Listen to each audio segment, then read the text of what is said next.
Assalamualaikum, salam sejahtera untuk kita semuanya. Siswa-siswi SMK yang saya banggakan, pada video pembelajaran kali ini saya akan menjelaskan secara lengkap tentang mata pelajaran Teknik Kerja Bengkel atau TKB pada program Teknik Transmisi Telekomunikasi. Perlu diketahui bahwa mapel TKB ini selalu diajarkan hampir pada semua jurusan pada tingkat SMK. Jadi bukan hanya jurusan TTT saja. Baiklah, untuk lebih jelasnya kita lanjut ke slide berikutnya.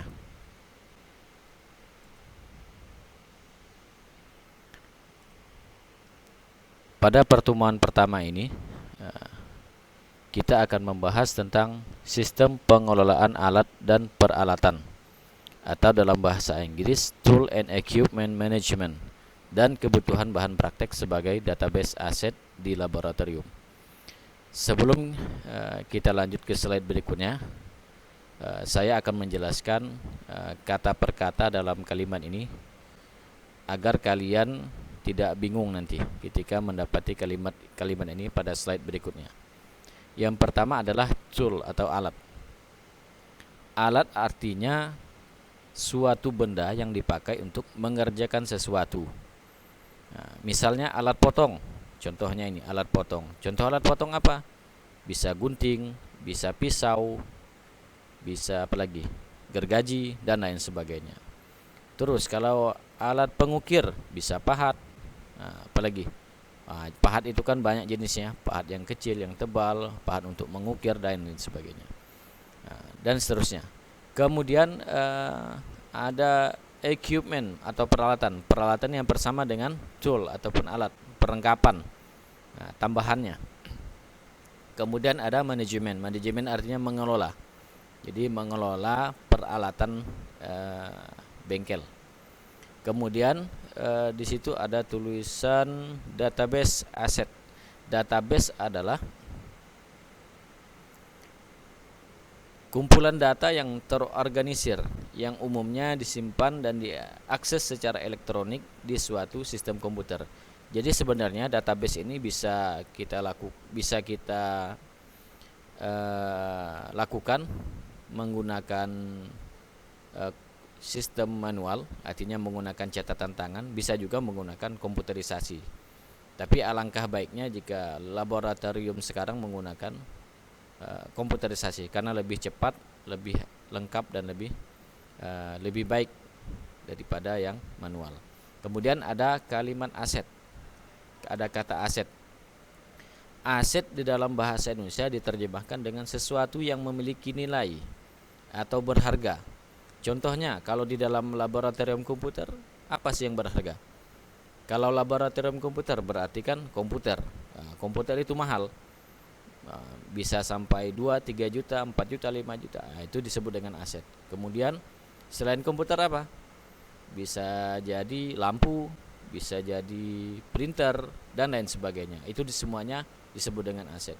Kemudian kata yang terakhir yang perlu saya jelaskan adalah laboratorium. Laboratorium sering kita dengar, tapi belum tentu kita memahami maknanya. Nah, di sini saya akan jelaskan pengertian laboratorium. Laboratorium dapat kita terjemahkan dengan tempat atau suatu kamar dan seterusnya yang dilengkapi dengan peralatan untuk mengadakan percobaan. Nah, jadi biasanya di sini percobaan bisa kita ganti dengan praktik. Kalau dia laboratorium komputer berarti tempat praktek komputer, tempat belajar komputer. Kalau di situ terdapat lab kimia berarti tempat belajar kimia dan seterusnya. Baik, ini sangat mudah dipahami ya. Baik, kita lanjut ke slide berikutnya. Baik siswa-siswi yang saya banggakan, sekarang kita masuk ke tujuan pembelajaran. Yang pertama, peserta diklat atau siswa dapat menjelaskan cara mengelola laboratorium. Jadi pada pembahasan TKB ini, pada pertemuan pertama ini, kalian diharapkan dapat menjelaskan bagaimana mengelola laboratorium. Yang kedua, peserta diklat atau siswa dapat menyebutkan rincian kegiatan masing-masing perangkat. Nah, nanti kita akan bahas apa saja kegiatan-kegiatannya.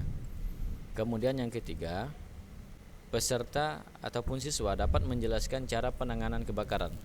Jadi di dalam TKB ini ada nanti materi K3LH, keselamatan dan kesehatan kerja atau keamanan kerja. Jadi ketika terjadi kecelakaan, baik itu kebakaran, baik itu sifatnya musibah lah ya, bagaimana cara menanganinya nanti akan kita bahas. Kemudian peserta atau siswa dapat menyebutkan peraturan dasar di laboratorium. Jadi di dalam laboratorium nanti ada peraturan dasar yang harus kita taati. Tujuannya apa nanti akan kita bahas satu persatu. Kemudian selanjutnya mengenai manajemen laboratorium atau laboratory management. Kita telah mengetahui pengertian manajemen tadi adalah pengelolaan. Jadi bagaimana mengelola sebuah laboratorium agar berfungsi dengan baik dan dapat digunakan secara maksimal. Jadi penyimpanan ataupun pengelolaan alat dan bahan laboratorium merupakan bagian dari manajemen. Bagaimana kita menyimpan alat, bagaimana kita membersihkan alat, kemudian bagaimana kita membersihkan ruangan, itu hal-hal kecil yang sebenarnya bagian dari manajemen. Apa sih manajemen laboratorium itu? Manajemen laboratorium dapat diterjemahkan dengan usaha untuk mengelola laboratorium berdasar konsep manajemen baku. Bagaimana suatu laboratorium dapat dikelola dengan baik sangat ditentukan oleh beberapa faktor yang sangat berkaitan dengan satu dengan yang lainnya. Jadi manajemen laboratorium dapat kita artikan dengan usaha untuk mengelola laboratorium berdasarkan konsep manajemen baku. Jadi di dalam manajemen laboratorium ada manajemen baku atau peraturan yang sudah baku yang harus kita gunakan agar laboratorium tersebut dapat dikelola dan digunakan dengan baik. Kemudian beberapa peralatan laboratorium yang canggih ataupun staf yang profesional, yang terampil, yang punya keahlian tinggi sebenarnya belum tentu dapat memanajemen atau mengelola lab dengan baik jika tidak didukung dengan manajemen laboratorium. Nah, jadi misalnya kepala labnya ini orangnya sangat pintar. Dia menjadi kepala lab laboratorium komputer. Dia punya segudang pengalaman, prestasi. Tetapi jika tidak diiringi dengan manajemen yang baik, maka sia-sia. Kemudian kita lanjut manajemen atau pengelolaan laboratorium. Untuk mengelola laboratorium dengan baik, kita harus mengenal perangkat-perangkat manajemen. Perangkat-perangkat manajemen ini harus kita kelola. Nah, apa sih perangkat manajemen laboratorium itu? Oke, baik. Yang pertama adalah tata ruang. Yang kedua, alat dan peralatan yang baik dan terkalibrasi. Ini nanti akan saya jelaskan satu persatu secara detail. Jadi sekarang saya hanya menyebutkan beberapa poinnya saja. Yang selanjutnya infrastruktur.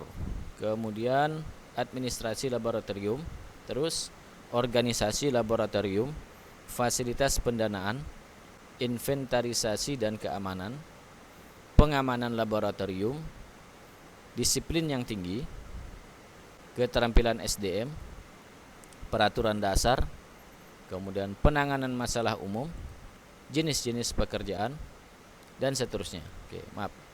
Nah, jadi semua perangkat-perangkat ini jika dikelola dengan maksimal atau optimal akan mendukung terwujudnya penerapan manajemen laboratorium yang sangat baik. Dengan demikian, manajemen laboratorium dapat dipahami sebagai suatu tindakan pengelolaan yang kompleks dan terarah. Jadi, poin-poin di sini merupakan perangkat-perangkatnya, perangkat-perangkat dalam mengelola laboratorium. Jika semua perangkat ini kita lakukan, maka tindakan-tindakan tersebut sangat kompleks dan terarah. Sejak dari perencanaan tata ruang sampai dengan perencanaan semua perangkat penunjang lainnya. Oke, nanti kita akan bahas satu persatu. Yang pertama kita akan membahas tentang tata ruang atau layout laboratorium. Untuk tata ruang sebaiknya ditata dengan sedemikian rupa sehingga laboratorium dapat berfungsi dengan baik. Tata ruang yang sempurna sejak dimulai dari perencanaan gedung pada waktu dibangun. Jadi pengelolaan tata ruang sebenarnya berawal dari perencanaan pembangunan gedung, bukan ketika setelah gedungnya berdiri. Nah, bagaimana model gedung, bagaimana lokasi gedung, itu menentukan bagaimana pengelolaan. Tata ruang yang baik atau kondisi yang sangat ideal, yang sempurna, sebuah laboratorium harus mempunyai diantaranya. Yang pertama, pintu masuk. Jangan sampai laboratorium nggak ada pintu masuk ya, nggak bisa masuk kita ke dalam labnya. Yang kedua, pintu keluar. Kemudian pintu darurat, emergency exit. Ini fungsinya nanti apa? Ketika terjadi suatu musibah, entah itu gempa, banjir, kebakaran, jadi kita keluar lewat pintu darurat. Mengapa harus ada pintu darurat? Karena ketika jumlah manusia sedang ramai dalam suatu lab, nanti kan keluar lewat pintu out semuanya. Di sana terlalu ramai sehingga banyak antrian, sedangkan musibah itu cepat terjadinya. Kebakaran, banjir itu cepat, tidak menunggu waktu ataupun toleransi, sehingga untuk mengurangi resiko korban dibuatlah pintu emergensi. Kemudian ruang persiapan atau preparation room. Biasanya seseorang yang mengajar di ruang laboratorium akan memasuki ruang persiapan dulu. Jadi untuk menyiapkan bahan-bahan yang akan diajarkan atau dipraktekkan. Kemudian ruang penyimpanan atau gudang. Jadi barang-barang yang rusak, barang-barang yang masih bagus, barang-barang ataupun stok nanti disimpan di gudang. Tidak semuanya ditaruh di lab. Kemudian ruang staf. Jadi ruang staf biasanya kan di dalam laboratorium kan nggak ada ya ruang staf ya. Seharusnya ada ya. Ruang staf ini untuk staf laboratorium. Bisa itu nanti asisten laboratorium, bisa nanti teknisi, bisa nanti kepala lab dan segala macam. Kemudian ruang teknisi, ini hampir sama ya. Kemudian ruang bekerja, terus ruang istirahat atau untuk ibadah, ruang prasarana kebersihan. Jadi di ruang ini terdapat alat-alat kebersihan, sapu, pel, lap, air, sabun dan segala macam. Kemudian ruang peralatan keselamatan kerja. Biasanya ruang K3 ini dilengkapi dengan obat-obatan. Misalnya nanti di dalam lab ada seorang siswa yang terkena sengatan listrik karena nggak sengaja menyentuh kabel. Apa yang harus dilakukan? Cepat keluarkan peralatan K3LH. Selamatkan. Apa yang harus dilakukan nanti akan kita bahas. Atau nanti misalkan ketika proses praktikum di lab sedang berlangsung, ada yang pingsan mungkin karena sakit kepala, kelelahan dan segala macam, nanti di ruang ini nanti akan diberi terapinya, dikasih obat dan seterusnya. Kemudian lemari praktikum. Lemari praktikan, locker ya. Jadi di situ terdapat alat-alat untuk praktek. Terus lemari gelas ini biasanya untuk laboratorium biologi ataupun kimia ya.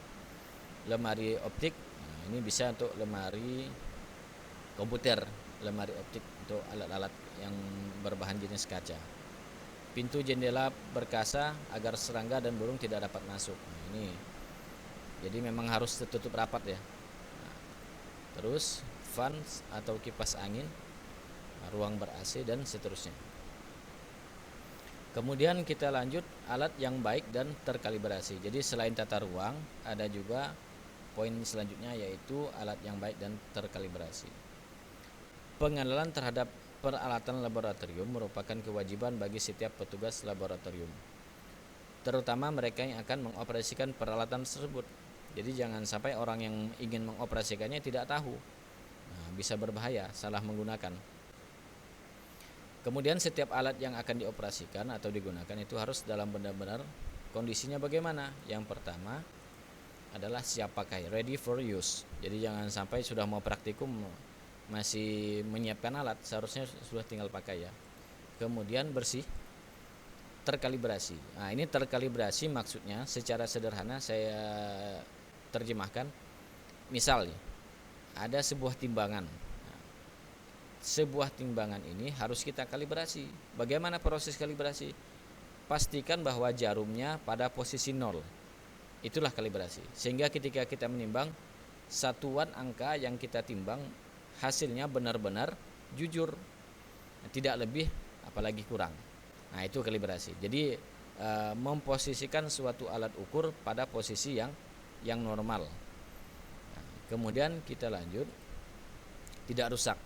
Ini repot ya kalau peralatan kita rusak nggak bisa dipakai. Kemudian dapat beroperasi dengan baik.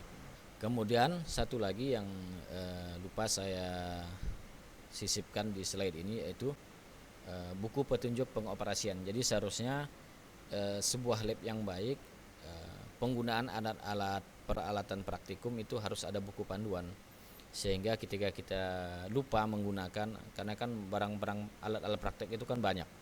Nah, jika kita lupa ataupun lalai, nanti kita bisa membaca kembali buku panduan tersebut. Selanjutnya kita bahas tentang infrastruktur laboratorium, tata ruang, kemudian alat yang baik dan terkalibrasi. Kemudian yang selanjutnya adalah infrastruktur laboratorium. Lokasi laboratorium ataupun konstruksinya ataupun fasilitas yang lain itu termasuk dalam salah satu perangkat bagaimana mengelola ataupun manajemen laboratorium yang baik. Di sini saya akan membagi menjadi dua jenis. Yang pertama, laboratory assessment. Laboratory assessment ini terdiri dari apa? Bisa contohnya ini ya, pintu masuk, pintu emergensi, kemudian meja peralatan, atap, jenis dinding, jenis lantai, jenis pintu, jenis lampu yang dipakai, kamar, pembuangan limbah, kemudian AC, jenis tempat penyimpanan, jenis-jenis lemari, bahan kimia, alat optik, timbangan, instrumen lainnya. Jadi ini masuk dalam kategori laboratory assessment. Kemudian kategori yang kedua adalah fasilitas umum, fasilitas yang dipakai oleh orang ramai. Jadi bukan hanya digunakan oleh orang-orang yang di laboratorium. Di antaranya adalah ada WC ya, toilet, kemudian listrik, kemudian ada air, kemudian tempat sampah dan kita lanjut perangkat yang selanjutnya, yaitu administrasi laboratorium. Administrasi adalah usaha atau kegiatan yang berkenaan dengan penyelenggaraan kebijakan untuk mencapai suatu tujuan. Nah, kalau pengertian ini mungkin terlalu sulit dipahami ya. Ini saya mengambil dari KBBI. Sederhananya saya terjemahkan adalah kalau administrasi itu adalah kegiatan catat mencatat, surat menyurat. Nah, kalau bahasa kerennya pembukuan lah ya, pembukuan.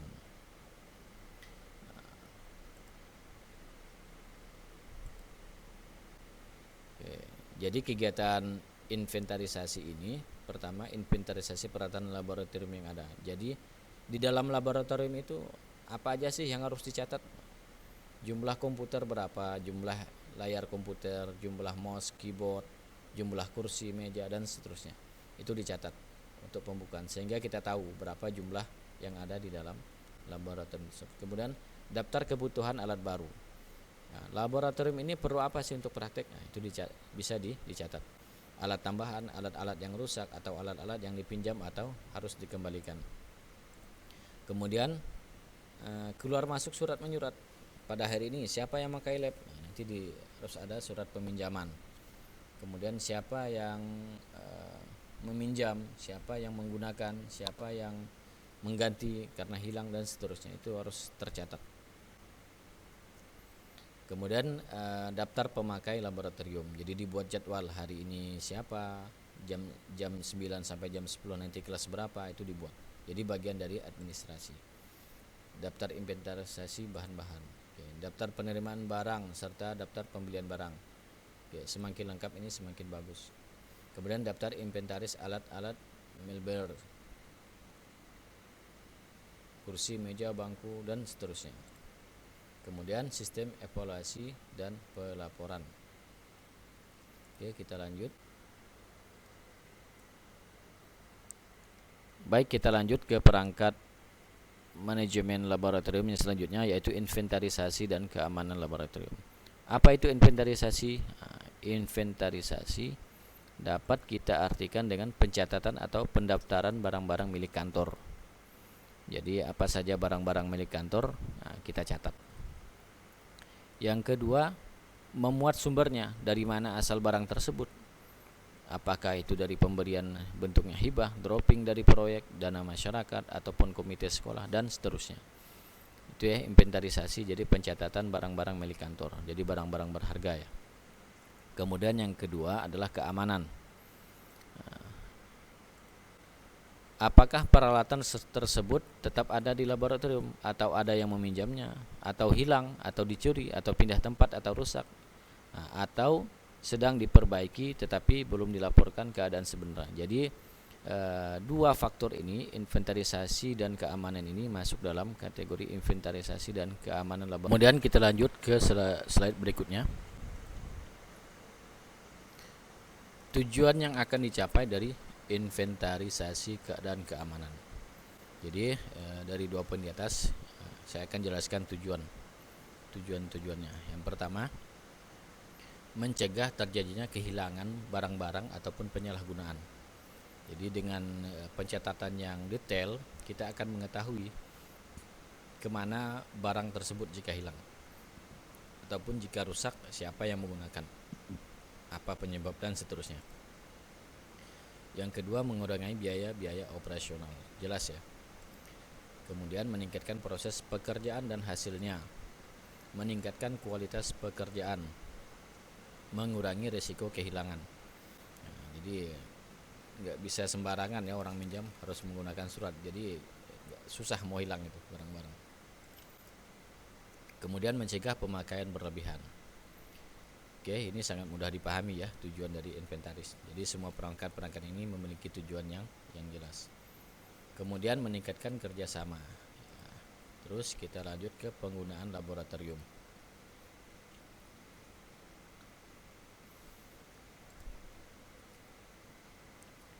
Yang pertama adalah tanggung jawab. Yang kedua, kerapian. Seterusnya, kebersihan masing-masing pekerja di laboratorium. Fokus pada pekerjaan dan tidak mengganggu pekerjaan orang lain. Pertolongan pertama atau first aid, P3K.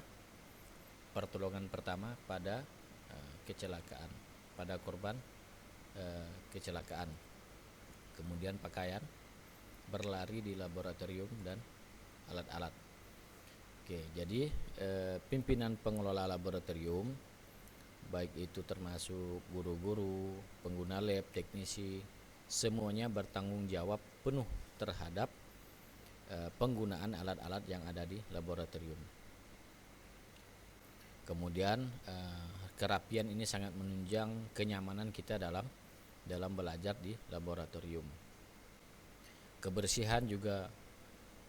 Kemudian pertolongan pertama tadi kita pada tata ruang kan ada ruangan K3LH, ini ada kaitannya ya. Kemudian pakaian yang rapi, bersih, kemudian sesuai standar, kemudian tidak berlari-lari di laboratorium, kemudian alat-alat yang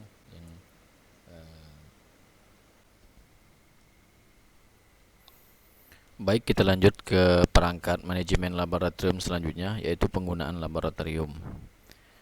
Dalam penggunaan laboratorium, semua yang terlibat dalam penggunaan dan pengelolanya harus siap bertanggung jawab. Jadi siap memakai, siap mengelola, dan siap bertanggung jawab jika terjadi kerusakan dan segala macam. Baik, di antara penggunaan laboratorium ada beberapa hal yang perlu diperhatikan, di antaranya tanggung jawab. Oke, yang kedua, kerapian. Jadi setelah memakai alat-alat harus dirapikan. Kemudian kebersihan masing-masing pekerja di laboratorium. Seterusnya, fokus pada pekerjaan dan tidak mengganggu pekerjaan orang lain. Ini ada orang yang iseng ya. Nah, ini kalau saat praktikum jangan dilakukan ini, dan mengganggu orang. Kemudian selanjutnya, pertolongan pertama atau first aid, P3K. Pertolongan pertama pada korban kecelakaan. Nah, kemudian ada pakaian. Ya, dilarang berlari di laboratorium. Untuk apa ya berlari di laboratorium? Ini bukan lapangan. Kemudian yang terakhir ada alat-alat yang harus dirapikan atau disimpan dengan baik. Kemudian kita lanjut, penanganan kebakaran. Oke, di dalam laboratorium harus tersedia alat pemadam kebakaran. Oke, yang sesuai dengan jenis kebakaran yang mungkin timbul di laboratorium tersebut. Jadi saya singkat, alat pemadam kebakaran itu disebut dengan APAR, alat pemadam api ringan.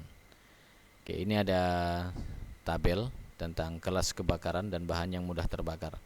Kalau kelas A, ini jenis yang mudah terbakar adalah dari bahan kertas, kayu, tekstil, plastik, bahan-bahan pabrik. Tekstil ini pakaian ya, bisa dari benang dan seterusnya. Kemudian kelas B, larutan yang mudah terbakar, bisa minyak dan lain sebagainya. Kemudian yang C, gas yang mudah terbakar. Yang E, alat-alat listrik.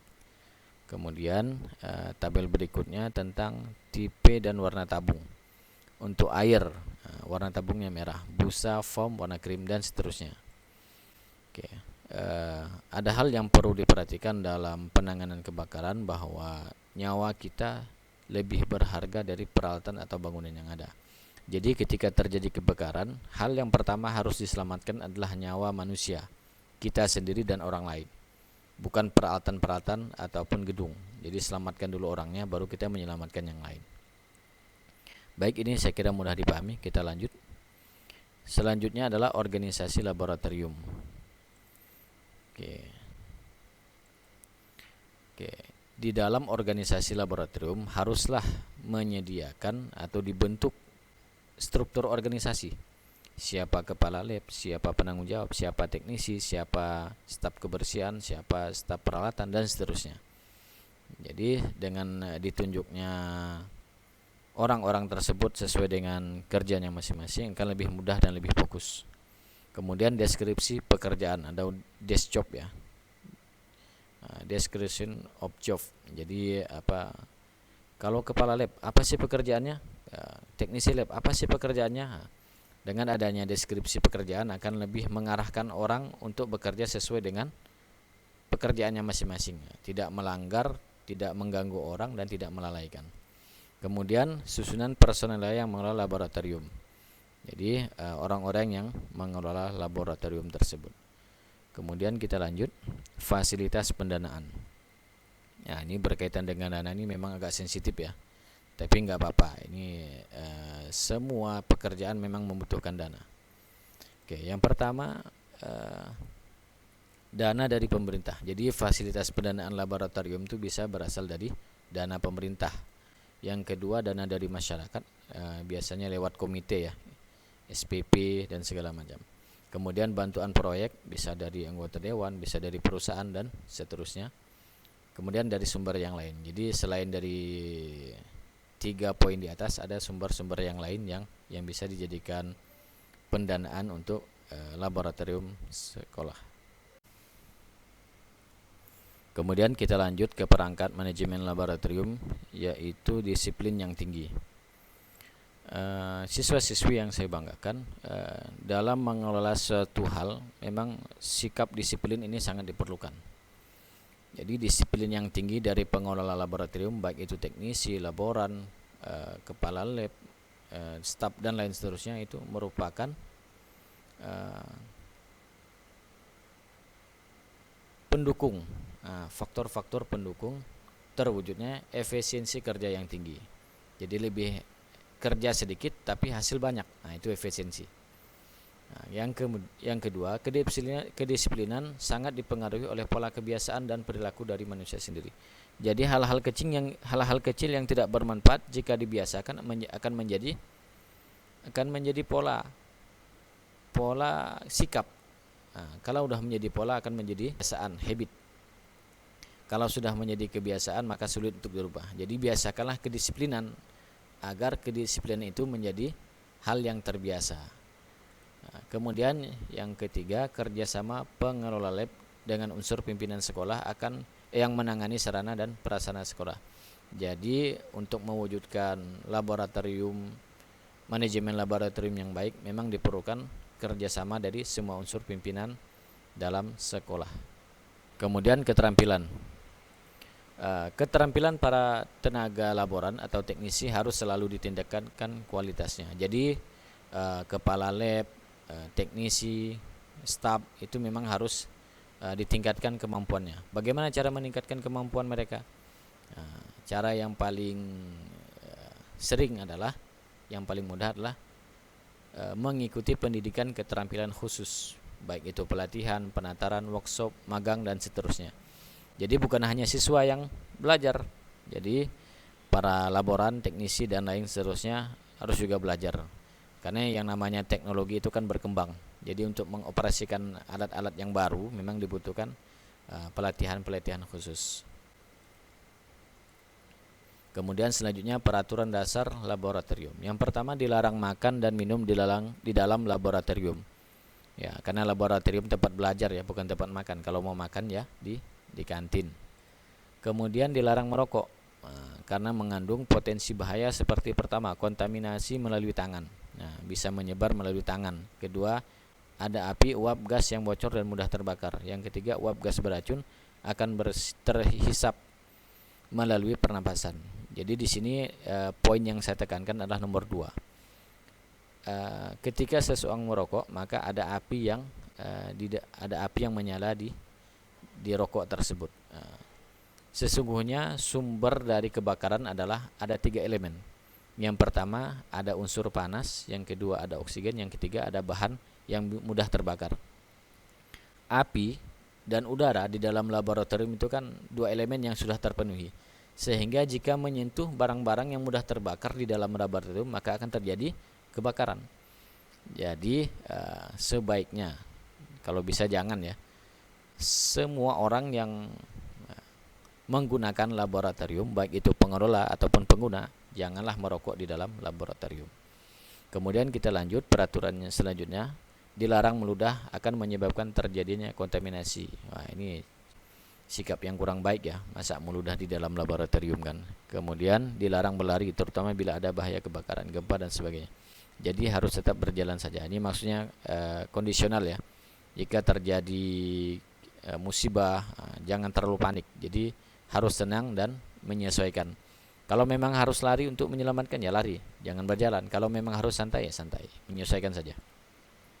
Dilarang bermain dengan peralatan laboratorium yang belum diketahui cara penggunanya. Jadi sebaiknya ditanyakan pada orang yang lebih tahu atau pada teknisi. Nah, ini memang rasa penasaran siswa itu memang harus tetap dikembangkan, tetapi jangan sampai sikap penasaran tersebut membahayakan dirinya sendiri ataupun orang lain. Ini apa sih? Ini apa sih? Dipegang, terus diinjek, terus digoyang-goyang. Nah, ternyata kabel listrik kesetrum. Nah, jadi usahakan rasa penasaran kalian ini harus diarahkan. Nah, caranya bagaimana? Bertanya kepada teknisi ataupun guru pembimbing. Oke, kita lanjut. Maaf, ada satu lagi. Diharuskan selalu menulis label yang lengkap terutama pada bahan-bahan kimia. Ya, biasanya ada bahan-bahan kimia ya di dalam laboratorium tertentu, jadi harus ditulis label. Nah, bahan kimia berbahaya. Kemudian peraturan dasar selanjutnya, dilarang mengisap, menyedot mulut dengan segala bentuk pipet. Semua alat harus menggunakan bola karet penghisap, pipe pump. Kemudian diharuskan memakai baju laboratorium dan juga sarung tangan, terutama saat menuang bahan-bahan kimia yang berbahaya seperti asam sulfat. Kemudian untuk peralatan laboratorium yang spesifik yang sudah ada manual dari pabriknya, dilarang membuat sendiri peraturan penggunaan alat tersebut, apalagi bila bertentangan dengan manual yang telah ada. Jadi gunakanlah alat sesuai dengan prosedurnya. Kemudian kita lanjut, jenis pekerjaan. Oke, yang pertama, berbagai jenis pekerjaan yang ada di laboratorium memang harus dibicarakan bersama antara pimpinan laboratorium, anggota, teknisi, serta laboran. Pemahaman atas jenis pekerjaan di laboratorium ini bertujuan untuk yang pertama, meningkatkan efisiensi penggunaan bahan-bahan kimia, air, listrik, gas, dan alat-alat laboratorium. Yang kedua, meningkatkan efisiensi biaya. Jadi komunikasi antar banyak pihak dapat membantu meningkatkan efisiensi baik itu penggunaan bahan kimia, biaya, kemudian tenaga dan waktu, terus mempercepat pelaksanaan pekerjaan. Ini kata kuncinya komunikasi dan koordinasi. Meningkatkan kualitas guru, anggota, pengelola lab. Meningkatkan kualitas teknisi dan laboran dan seterusnya. Baik, ini sangat mudah dipahami ya. Guru, teknisi, dan laboran harus bekerja sama dalam satu teamwork. Nah, ini biar nggak salah koordinasi ya, nggak salah komunikasi. sehingga proses kegiatan belajar ataupun praktik di laboratorium menjadi lancar. Kemudian yang terakhir adalah rangkuman. Agar semua kegiatan yang dilakukan di laboratorium dapat berjalan dengan lancar, maka dibutuhkan sistem pengelolaan laboratorium yang baik sesuai dengan situasi dan kondisi tempat. Untuk mencapai hal-hal tersebut, ada beberapa hal yang perlu diperhatikan. Yang pertama adalah jenis pekerjaan yang dilakukan. Yang kedua, keterampilan SDM, alat dan peralatan yang beroperasi dengan baik, kemudian keselamatan kerja, disiplin yang tinggi, organisasi laboratorium yang baik, kemudian yang terakhir adalah dana yang tersedia. Jadi ini 7 poin yang tadi saya jelaskan di atas. Semoga dapat dipahami dan bermanfaat untuk kalian semuanya. Jika ada pertanyaan atau kritikan, silakan komentar di bawah.